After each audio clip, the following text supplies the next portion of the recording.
राज्याचे जलसंपदा मंत्री राधाकृष्ण विखे पाटील आज कोल्हापूर दौऱ्यावर आले होते. यावेळी त्यांनी प्रसारमाध्यमांशी संवाद साधताना अनेक राजकीय मुद्द्यांवर भाष्य केलं.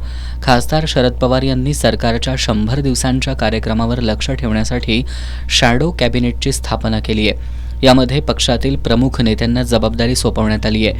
याबाबत विखे पाटलांना विचारलं असता त्यांनी पवारांनी कायमस्वरूपी शॅडो राहण्याचं ठरवलंय असा टोला लगावला.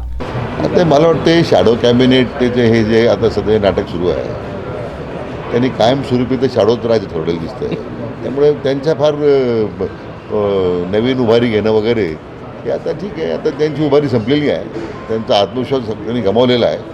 राज्यातल्या जनतेने त्यांना नाकारलेला आहे. त्यामुळे त्यांच्या अशा कोणत्या प्रयत्नाबद्दल आम्हाला काही कुठल्या प्रकारचं माझ्या दृष्टीने त्याला फार महत्त्व द्यायची गरज नाही आहे. कृषी मंत्री माणिकराव कोकाटे यांचा विरोधक राजीनामा मागत असल्याबाबत विचारलं असता हा प्रश्न न्यायालयीन आहे आणि विरोधकांकडे कोणतेही इतर मुद्दे नाहीत असं सांगत मंत्री कोकाटे यांची त्यांनी पाठराखण केली आहे.